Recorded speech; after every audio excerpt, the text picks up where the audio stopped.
Ika-12 kabanata. Sa pagpapatuloy, sinabi nito sa pinuno habang naiisip niya ang ating bida na mukha siyang medyo karaniwan, pero hindi naman masama sa paningin. Tansya ko, malamang nasa pagitan ng 25 hanggang 29 na taong gulang na siya. Habang umiinom ito sa baso sinabi na kaya, sa pagitan ng kalagitnaan at huling bahagi ng 20. Tumugon ito na eksakto. Seryosong nakatingin ito na sinabi niya sa kanyang sarili na mahirap paniwalaan. At pagkatapos sinabi niya habang naiisip ito na kaya, nasa kategorya siya ng isang bata ngunit sanay na mandirigma. Hindi marami sa mundo ang may kakayahang talunin si Eumyong sa ganoong kasanayan. Dagdag pa niya habang naiisip pa ito na hindi lang niya tinalo si Eumyong, hinarap din niya ang halos 200 mandirigma ng mag-isa, di ba? Sino ang walang hiyang taong yun na kayang gawin yun? Sinabing muli nito sa kanya na hindi ako naniniwala na siya ay mula sa pamilyang Song. Tumugon ang nakaputi na pinuno nila na bakit mo nasabi yan? Tumugon nito na nakasuot siya ng sira-sirang damit. At kung siya ay mula sa pamilyang Song, kahit ang kanilang karaniwang tao ay hindi magdadamit ng ganoon kasama, napaisip naman ito na nakatingin sa kanya. At pagkatapos tinanong nito sa kanya na anong martial technique ang ginamit niya. Tumugon ito na mukhang purong hand-to-hand combat ang ginamit niya. Naalala niya ito na sinabi pa na hindi ka pani-pani walang mabilis at malakas. Hindi pa ako nakakita ng sinuman na gumalaw ng ganoon. Nakapikit namang sinabi nito na naintindihan ko. Maaari ka nang umalis. At makikita itong naglalakad na papaalis. Sinabi naman ng babae sa kanya na ano ang gagawin mo ngayon. Tumugon ito na Luju, oras na para umalis sa bagay na ito. Na sinabi pa ng babae sa kanya na ikaw mismo ang makikisangkot. Tumingin ito sa babae na sinabi na baka kailanganin ko. Bagaman, kailangan ko ng plano. Nagulat ang babae na napasabi na plano. Muli na namang sinabi nito na kung natalo si Eumyong sa kanya, kailangan ko ring maging maingat. Masyadong mapanganib ang head-on fight. Dagdag pa nito na maghanda para sa isang lihim na misyon. Kapag nailatag na ang aming plano at kumilos na ang aming special unit, ang pamilyang Song sa Lotus Valley ay buburahin ng walang bakas. Sinabi naman ng babae na ngunit, ang totoong problema ay darating pagkatapos. Hindi hahayaan ng ibang martial families na lumipas ito. At maaari itong masubaybayan pabalik sa Tewaro. Napatingin ito sa babae na sinabi na huwag kang mag-alala. Maging ang langit ay alam ang iyong matagal ng pagsisikap. Makatitiyak ka, hindi ka mapapabayaan. Napatingin naman ito sa gilid ng tahimik.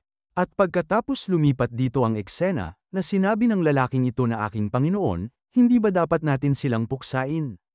Ang kausap pala nito ay ang ating bida, na tumugon na ang pagkuha ng buhay ay hindi dapat gawin ng basta-basta. Na muli na namang sinabi ng lalaki sa kanya na ngunit kapag naiisip ko ang ginawa nila. Na napatingin naman ang ating bida sa kanya at sinabi na maaaring hindi natin silang patayin. Pero haharap sila sa parusang nararapat sa kanilang ginawa. Huwag kang masyadong panghinaan ng loob. Bigla namang dumating si Song Gayon na napasabi na na agad na yumuko ang lalaki nang makita ito. Sinabi pa nito habang nasa likod si Jinwoo na anong nangyayari. Umalis na ang lalaki, habang sinabi naman niya na tila may ilang kabataan na nakialam sa anak na babae ng isang tao. Hinihiling nila sa akin na turuan sila ng leksyon. Sinabi naman ni Song Gayon na pagnanakaw, agad na sinabi niya na hindi. Mas parang tinukso nila siya. Natakot siya ng husto. Naiinis naman si Song Gayon na sinabi na ang scum na ganoon ay dapat puksain. Nagulat naman siya na napasabi na wow, kumalma ka. Mga bata lang sila. Sinigawan siya ni Song Gayon at sinabi na bata man o hindi, dapat silang harapin ng may determinasyon. Na sinabi naman niya na huwag kang mag-alala. Sisiguraduhin kung hindi na nila. Iisipin pang gawin yun muli. Napatingin siya sa karatula ng ating bida na sinabi na ngunit bakit mo ginagawa ito, lalo na kung hindi ka binabayaran. Ngumisi siya at sinabi na ito ay isang kahilingan mula sa aking master. At naalala ito na sinabi pa niya na nakilala ko ang aking master noong ako ay 13 taong gulang. Baka medyo mayabang siya at mahilig manukso sa akin, ngunit malaki ang utang na loob ko sa kanya. Dagdag pa niyang naiisip ito na ang huli niyang hiling sa akin bago ako umalis sa kabundukan ay isagawa ito. Iyan ang ginagawa ko. Muli na namang sinabi sa kanya ni Song Gayon na nakikita ko. Kaya, kailan matatapos ito? Na tumugon siya na sa lalong madaling panahon. Makikita ang kanyang mukha na sinabi pa niya na gusto ng master ko na tuparin ko ang 10 gawain, at ang taong nasa katanghaliang edad na iyon ang huli sa listahan. Nagulat si Song gayon na sinabi niya na ganoon ba? Sinabi pa niya na bakit? Mamimiss mo ba ako? Namula naman ang mukha ni Song gayon na napasigaw na sino ang nagsabi. At pagkatapos sinabi pa niya na akala ko lang ay magandang layunin yon. At matatapos na agad. Maraming tao pa ang nagdurusa na hindi makapagsalita. Napabilang naman ang ulo si Jinwoo sa gilid na sinabi na bakit laging sa akin napupunta ang kahihiyan. Ngumiti siya at sinabi na kaya medyo nalulungkot ka, hindi ba? Nagulat naman si Song gayon. Sinabi pa niya na kahit na makumpleto ko ang 10 gawa, mananatili pa rin ako ng 3 buwan gaya ng napagkasunduan natin, kaya huwag kang mag-alala. Namumula pera ng mukha niya na ibinaling ang tingin na sinabi na kapag bumalik na ang aking ama. Hindi ko na kailangan ng tulong mo. Ngumisi siya ng kakaiba na tumingin dito. Napatingin naman si Song gayon sa kanya na sinabi na ano? Na nakapikit lang na nakatingin sa itaas na gilid si Jinwoo. At pagkatapos isang lalaki ang paparating na may hilang malaking kahon. Napatingin sila dito na napasabi si Song gayon na sino yan. Dagdag pa niya na ano yan. Makikita ang lalaki na punit-punit ang damit, ang bawat tela ay may bakas ng labanan. Puro mancha ng dugo ang suot niya, hindi mo na matukoy kung alin ang kanya at alin ang sa mga kalabang bumagsak sa kanyang mga kamay. Sa isang kamay, mahigpit niyang hawak ang makapal na tela na nagsisilbing parang tanikala, nakakabit ito sa isang malaking kahon na hinihila niya sa likuran. Sa mabagal niyang pag-usad habang hinihila ang malaking kahon, kitang-kita na tila nauubusan na siya ng lakas. Bawat hakbang ay mabigat, parang ang lupa mismo ay kumakapit sa kanyang mga paa upang pigilan siya. At nang makalapit siya itinaas niya ang kanyang ulo at napalaki ng mata nang may makita siya. Sinabi naman ni Jinwoo na teka, hindi ba ikaw si Changsan? Na makikita ang mukha nito na may hindi makapaniwala na nakarating siya dito. At ilang sandali pa ay bumagsak ito sa lupa na napaluhod na sinabi ni Jinwoo na Changsan. Tinanong naman siya ng ating bida na kilala mo ba siya? Tumugon ito na mandirigma siya ng aming pamilya. Habang nakaluhod ito sa lupa, sinabi naman ni Song gayon dito na si ama. Nasaan si ama? Biglang nawala sa ayos ang mukha nito, ang dati niyang pagod ngunit matatag na ekspresyon ay napalitan ng isang nakakakilabot na anyo. Ang mga mata niyang dati puno ng determinasyon ay biglang bumilog ng sobra, halos umuusli palabas, at ang mga ugat sa paligid nito ay nagsimulang lumitaw, kumalat, at nagkulay itim na parang mga lasong gumagapang sa ilalim ng balat. Nagulat si Song gayon na sinabi na bakit nangyayari ito. Tumugon nam si Jinwoo na hindi ko alam. Hoy, magising ka. Habang nakaunat ang leeg na nakatingala sinabi nito na ang aking Panginoon. Siya, nawalan na siya ng lakas. At pagkasabi niya ng mga salitang yun, biglang bumulwak ang dugo mula sa kanyang bibig, umaagos at nagkalat sa ere na parang sinabugan ang sarili mula sa loob. Iminulat nila ang kanilang mga mata ng malaki, nanigas sa pagkagulat habang pinagmamasdan ang lalaki. At bumagsak ito sa lupa kung saan nagkalat ang dugo niya, na sinabi pa ni Jinwoo na hoy, Changsan, magpakatatag ka. May hindi namang makapaniwalang mukha si Song gayon na sinabi na anong nangyayari. Baka, agad na napatingin ng tahimik si Jinwoo sa malaking kahon. Ganun din si Song gayon. Nilapitan niya ito habang mabilis na napatayo si Jinwoo na sinabi na binibini. Na seryosong nakatingin din ang ating bida dito. Nanginginig ang mga kamay nito na hahawakan ang takip ng malaking kahon. Mabilis na lumapit si Jinwoo dito na sinabi na Miss, tumabi ka, ako na. Biglang binuksan naman niya ang takip na ikinagulat niya ang laman nito. At biglang napatayo na napaatras sa gulat. At nang makita rin ito ni Jinwoo ay nandilat ang kanyang mga mata.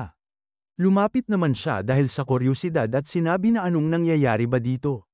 Nanghina si Song gayon na may hindi makapaniwalang reaksyon ng mukha na sinigaw na ama. Na ang laman pala ng malaking kahon ay ang kanyang ama na puno ng mantsa ng dugo ang damit. At dito na po nagtatapos ang 12 kabanata.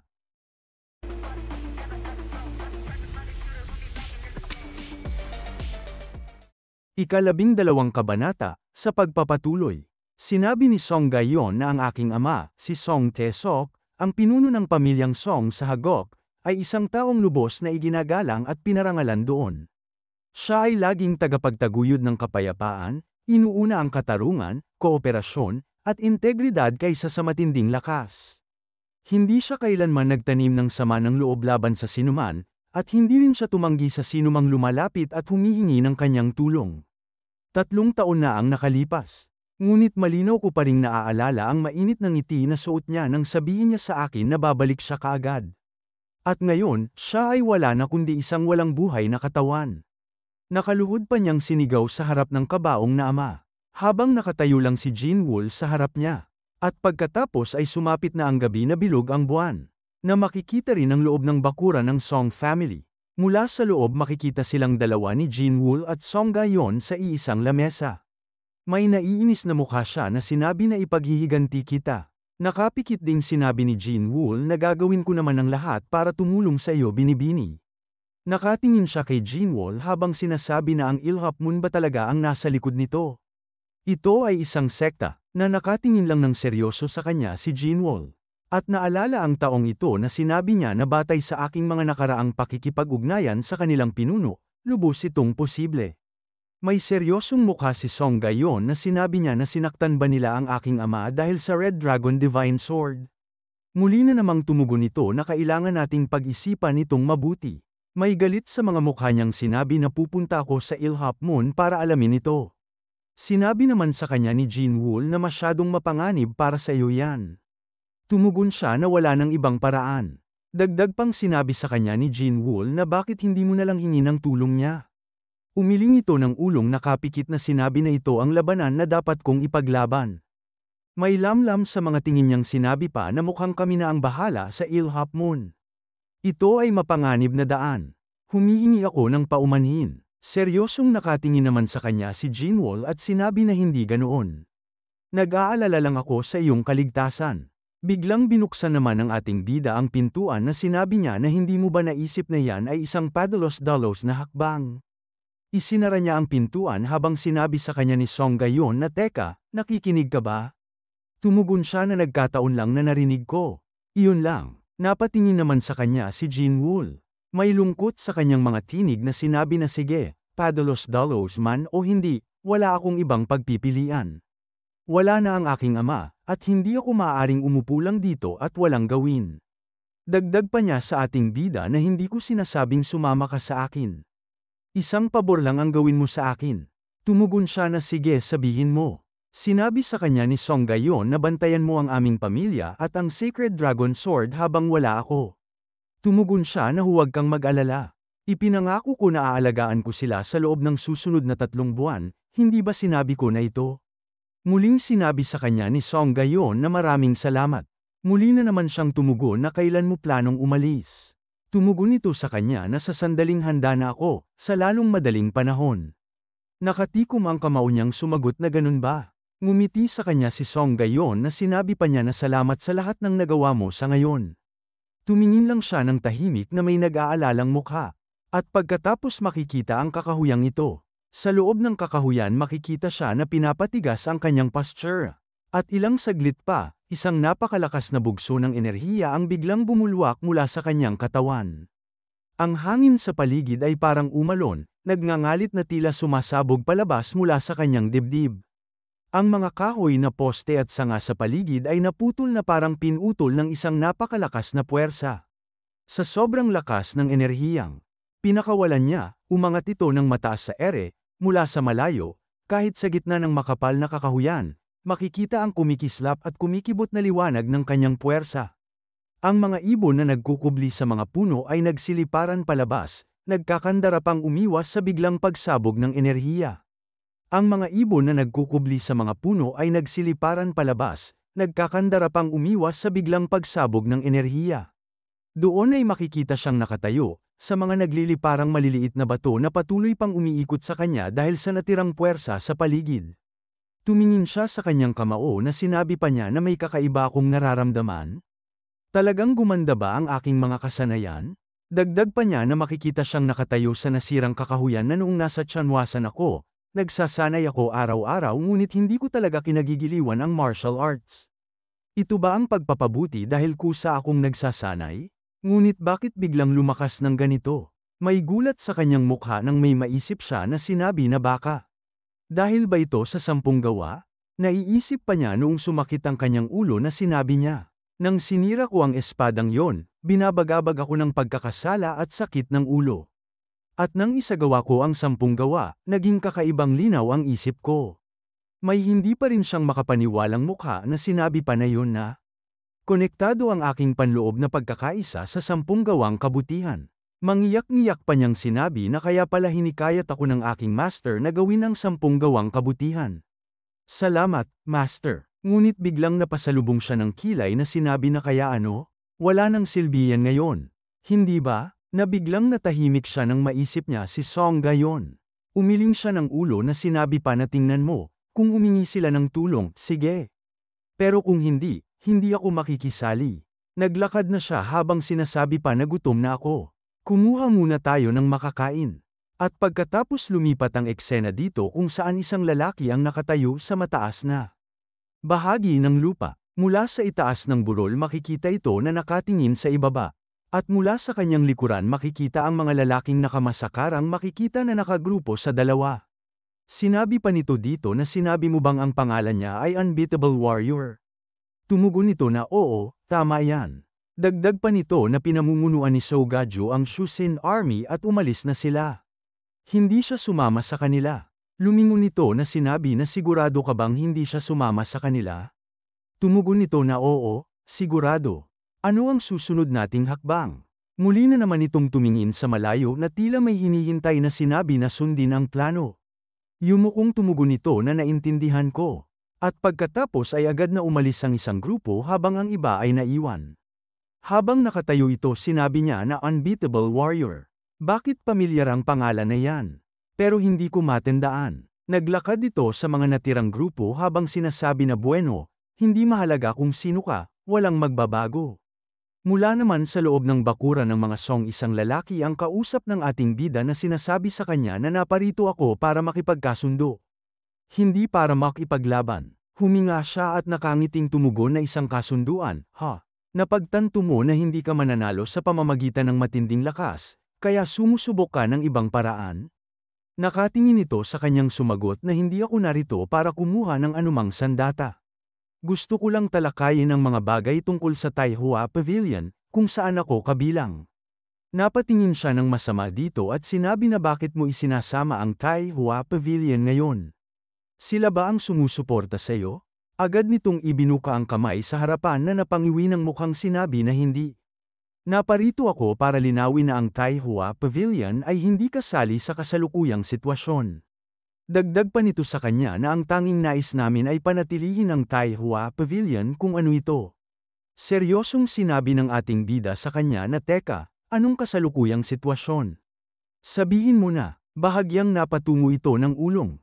Sinabi sa kanya na ang biglaang pagbabalik ng pinuno ng pamilya Song ay hindi kasing simple gaya ng inaakala.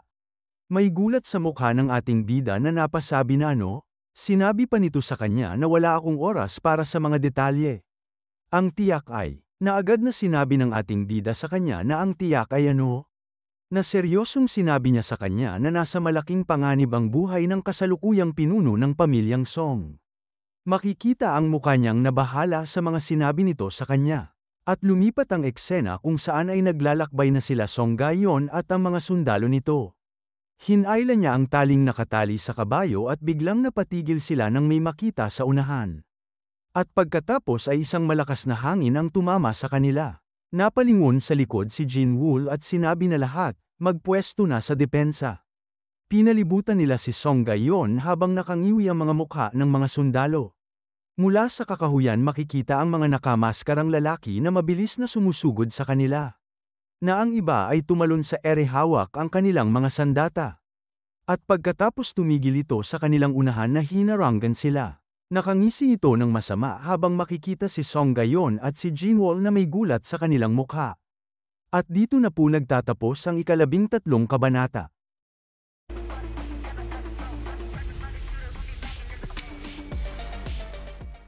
Ika-14 na kabanata, sa pagpapatuloy.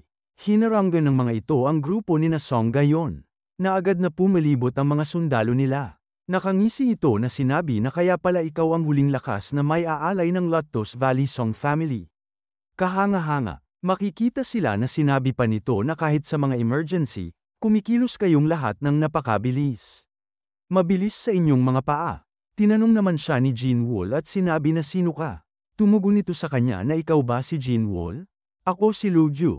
Muli na namang sinabi ni Jinwoo na hindi ko tinanong ang pangalan mo. Ngumisi ito ng kakaiba na sinabi sa kanya na alam ko, pero mahalaga ba yon? Wala akong balak na magsalita maliban sa aking pangalan. Tinutok ni Jinwoo ang espada sa mga ito at sinabi na kung hindi ka magsasalita ng kusa. Na agad na tumugon sa kanya ito na hindi na kailangang magalit. Ibigay mo lang ang espada at maaari na tayong maghiwalay ng landas. Napatingin si Jinwoo kay Song gayon na sinabi pa niya sa isip na hinahabol nila ang Red Dragon Divine Sword. Gaya ng inaasahan, sinabi naman sa kanya ni Song gayon na huli ka na. Wala sa akin ang espada ngayon. Sumagot ang leader ng kalaban sa kanya na ganoon ba? Kung gayon, wala nang pagpipilian. Ngumisi ito at sinabi na kailangan nating patayin ang lahat at kumpirmahin ng isa-isa. Napasabi naman sa isip si Jinwoo na mas malakas pa sila kaysa sa inakala ko. Sanay silang makipaglaban, malinaw yan. Namumula ang mga mata nito na sinabi pa niya sa kanyang isip na at marami pa sa kanila ang hindi pa nagpapakita. Napatikom siya ng mahigpit ng kamao na sinabi pa sa isip na kung hindi ako swertihin, baka ito na ang huli kong araw. At pagkatapos sinabi niya sa sound transmission kay Song gayon na binibini, samantalahin mo ang pagkakataon para tumakas. Napatungo ng ulo siya na tumugon na wala itong kabuluhan.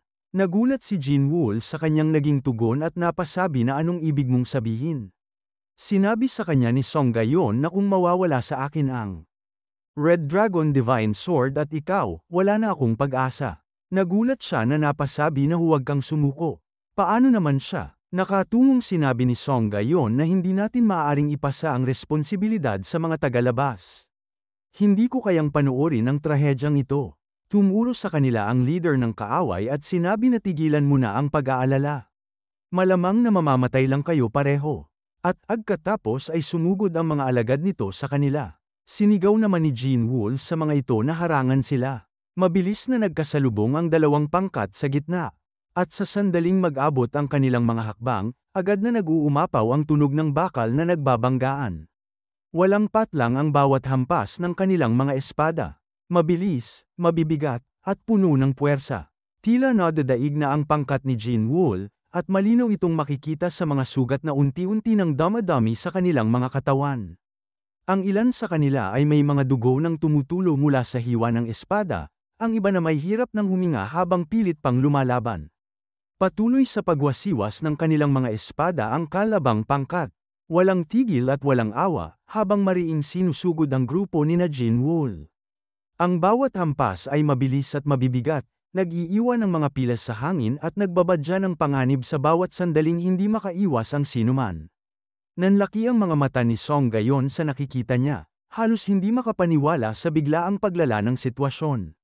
Ramdam niyang bumibigat ang kanyang dibdib habang pinagmamasdan ang nagaganap na laban, at kusa na lamang pumasok sa kanyang isipan ang kirot na matagal na niyang pinipigilan.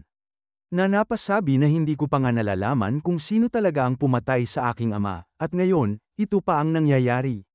Para bang sabay-sabay na bumagsak sa kanya ang takot, galit, at pagkabalisa, hanggang sa hindi na niya malaman kung dapat ba siyang umatras, o sumugod. Mabilis na sumugod si Jinwoo sa kanila, sa tindi ng galit na makita ang pangkat niya na unti-unting nadadaig. Sumabog ang kanyang sigaw sa gitna ng kaguluhan. Malalim ang boses na puno ng puot at panggigigil na sinigaw niya na mga walang hiya kayo. Isang kalaban ang agad niyang naabutan, at sa isang mabilis ngunit walang pag-aatubiling galaw, humiwa ang kanyang espada ng diretso sa katawan nito. Sa isang iglap, sumambulat ang dugo mula sa hiwang iniwan ni Jinwoo, tumilapon sa hangin na para bang pinunit ang katahimikan ng paligid. Habang seryosong nakatingin si Jinwoo, sinabi niya sa kanyang isip na nalalampasan ng kanilang mga kasanayan ang sa amin. At mabilis kaming natatalo, at muli na namang sumugod ang mga kalaban sa kanya, para bang wala silang pakialam sa sinapit ng nauna. Ngunit hindi na sila nakalapit ng maayos, mabilis na winasiwas ni Jinwoo ang kanyang espada, bawat galaw ay may kasamang hanging humahati sa paligid. Sunod-sunod ang tama ng espada sa mga sumasalakay, nag-iiwan ng malalim na hiwa sa kanilang mga katawan.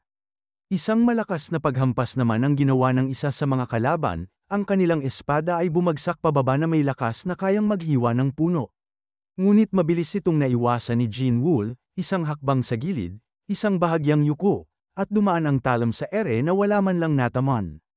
Habang papalampas pa lamang ang hampas na yon, agad nang gumalaw si Jin Woo, ang kanyang mga mata ay nakatutok at ang katawan ay handang-handa sa agarang pag-atake. Pinagtibay niya ang kanyang posisyon, mahigpit na hinawakan ang espada, at sa isang iglap, naghanda siyang tumirada ng may bilis at puwersa. Ngunit bago pa man niya may segowa ang kanyang pag-atake, isang kalaban ang biglang sumulpot mula sa likod ng isa na mabilis, tahimik, at halos hindi niya naramdaman ang presensya nito hanggang sa huli. Sa isang iglap, dumaplis ang espada nito, at kahit nagawa niyang umiwas ng bahagya, tinamaan pa rin siya sa braso. Napasinghap si Jin Woo sa gulat, ramdam niya ang matalim na kirot na damaloy mula sa sugat. Mabilis naman siyang umatras at dumistansya mula sa mga ito, halos dumulas ang kanyang mga paa sa lupa sa bilis ng kanyang galaw. Hindi niya hinayaang maipit pa siya sa gitna ng sabayang pag-atake, lalo na't dumadaloy pa ang dugo mula sa kanyang sugat sa braso, ngunit hindi siya hinayaan ng mga kalaban na makaalis. Halos sa bawat hakbang niya palabas, sumunod ang mga ito, sabay na winasiwas ang kanilang mga espada. Nakatingin ito sa gilid habang binalik ang kanyang espada sa kaluban na sinabi na sayang ang sikat na piging na walang pagkain. Naglakad ito papauna na sinabi pa na ang pinapuring pamilyang Song ay ganito pala kaina. Sa patuloy na pagsugod kay Jin Woo, natasak siya sa katawan ng espada na ikinangiwi niya ng mukha. Mabilis namang bumaba sa kabayo si Song Gayon habang tumatakbong sinigaw na Jin Woo. Napangiti naman ang walang hiyang ito nang makita niya si Song Gayon, na mabilis na tumalon sa ere upang pumunta sa kanya. Ilang sandali pa ay nahuli niya si Song Gayon na agad na hinawakan sa katawan. Napalingon naman dito si Jin Woo habang sinisigaw na young lady. Habang makatusok sa kanya ang espada winasiwas niya ang kanyang espada sa kalaban na makikita ang pagpuslit ng dugo sa kanyang unahan. Mabilis namang sumusugod ang mga ito sa kanya habang sinisigaw na tapusin na ang lahat. Patayin siya. Habang papasugod ang mga ito isang boses ang sumisigaw na huminto kayo. Hawak nito si Song Gayon na sinabi pa niya na ang sugatang lobo ay nagiging mas mabangis. Makikita ang mukha nitong may madilim na ekspresyon ng mukha na nakatago sa likod ni Song Gayon na sinabi sa kanya ng mahina na nawala na kami ng 5 tauhan. Dahil lamang sa mas marami tayo sa kanila ay hindi nangangahulugang wala tayong casualty. Dagdag pa nitong ngumising sinabi na lapitan sila ng dahan-dahan. Ang oras ay nasa panig natin. Dahil sa tama ng espada sa katawan ni Jin Woo halos hindi na siya makagalaw at ang buong katawan niya ay nanginginig habang nakatungo. At ilang sandali pa ay napaluhod ito sa lupa habang pinagmamasdan lang siya ng mga ito at hinihintay ang sandaling maubusan na siya ng lakas. Bigla namang saisapakan ni Song Gayon sa mukha ito habang sinisigaw na bitawan mo ako. Papatayin kita. Ngunit agad nitong inilagay ang kamay niya sa likod dahilan ng hindi pagtama nito na siya ay napasigaw sa sakit. At sinabi ng walang hiyang ito sa kanya na sa huling pagkakataon, nasaan ang espada? Nakangiwi lang ang mukha ni Song Gayon na nakatingin sa kanya ng tahimik. Muli na namang ngumisi ito sa kanya at sinabi na nakikita ko, iniwan mo ang espada sa bahay. Napaseryoso siya ng mukha na sinabi na magpakita ka sa teritoryo ng aking pamilya, at yan na ang huling araw na makikita mo. Napasalubong naman ng kilay ito na seryosong sinabi sa kanya na alam kong may pinagkakatiwalaan ka. Dahil sa bastardo na yon, ang aking lihim na sandata ay hindi pa rin nagagamit. Napaisip si Song Gayon na napasabi sa isip na ano ang sinasabi niya. Posible bang pinigilan sila ni Kang Mujok nang hindi ko nalalaman? At pagkatapos sinigaw nito na wala ng pag-aaksaya ng oras. Tapusin mo na siya. Habang nakaluhod sa lupa si Jin Woo, ramdam ang bigat ng sugat sa kanyang katawan at halos wala na siyang lakas. Isang lalaki ang mabilis at malakas na sumugod upang hampasin siya ng espada. Ang bawat galaw ng kalaban ay puno ng puwersa at agresyon, parang bawat tama ay naglalayong tapusin siya sa isang iglap. Makikita ang talam ng espada na tatama na sa ulo ni Jin Woo, bawat iglap ay tila humihinto ang oras. Ang kanyang mga mata ay bumilog, malawak at puno ng tensyon. Habang nakatingin sa paparating na panganib, napasigaw naman si Song Gayon nang makita ang eksenang yun. Ang kanyang tinig ay sumabog sa katahimikan ng paligid, puno ng takot, pagkabigla, at pagkabalisa. Halos hindi niya matanggap sa isipan ang nangyayari. Natulala si Jin Wool, habang biglang lumiwanag ang paligid sa kakaibang tindi. At ang dugo ay makikita sa kanyang harapan na sumabog. Makikita rin ang gulat sa mukha ng walang hiyang lalaki at kay Song Gayon nang makita nila ang eksenang yun.